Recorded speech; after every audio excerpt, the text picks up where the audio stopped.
আজ হলো 23 November Sunday. তো আজকে অনেকটা লেট করে ঘুম থেকে ওঠা হয়েছে আর এখন বানাচ্ছি দুজনের জন্য 2 গ্লাস ছাতু খেয়ে যাব জিমে।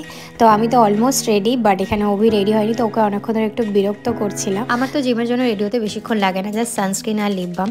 তো এখানে ছাতুটা খেয়ে নিলাম আর যাওয়ার সময় ফুলকপি টমেটো এগুলো সব রেডি করে গেলাম, কারণ জিম থেকে এসে আজকে লাঞ্চের জন্য বানাবো আলু ফুলকপি দিয়ে একটা পাতলা ঝোল, যেটা বেশ ভালো লাগে খেতে। আর ফুলকপি তো শীতকালে দারুণ লাগে খেতে।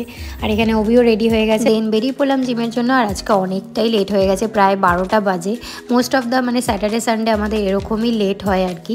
আর এখন না সূর্যের রোদটা খুব ভালো লাগছে গায়ে, শীতটা পড়ছে হালকা হালকা। দেন প্রায় 1 ঘন্টা মতো জিম করলাম, তারপরে বাড়ি আসার পথে অনলাইনে কিছু গ্রসারিজ অর্ডার করে দিয়েছিলাম, কারণ কলা ছিল না, বিস্কিট তেল অনেক কিছুই কুচকাচ ছিল না, সেগুলো অর্ডার করলাম। দেন লাঞ্চ টাঞ্চ করে একটু রেস্ট নিলাম, তারপরে ইভিনিংয়ে আবার এখন রেডি হচ্ছি একটু বেরোবো বলে। তো এই ব্লাশটা আমার খুবই ফেভারিট, এটা আমি এভরিডে ইউজ করি। আর আজকে বিশেষ কিছু মেকআপ করছি না, জাস্ট ব্লাশ আর এই লিপস্টিকটা। আর তার সাথে নিয়ে নিলাম এই গ্লাসটা, যখন বিশেষ কিছু মেকআপ করি না আর বিশেষ করে ইভিনিংয়ে এই গ্লাসটা নিই। তো চলো রেডি হয়ে গেছি আর বেরিয়েও পড়েছি। দেন আজকে একটু অন্য জায়গায় এসেছি চা খেতে। নর্মালি তো সন্ধ্যেবেলা আমরা চা খেতেই বেরোই, বাট আজকের দোকানটা অন্য জায়গায়। তো এখানে এসেছি কারণ মুন্সিতে সানডে করে প্রচণ্ড ভিড় হয়, তাই আর ওইদিকে যাইনি। আর পাশেই ছিল ফুচকার দোকান, ফুচকা খাবো না এটা তো হতেই পারে না। তো ব্যাস এইভাবে সানডেটা কাটালাম।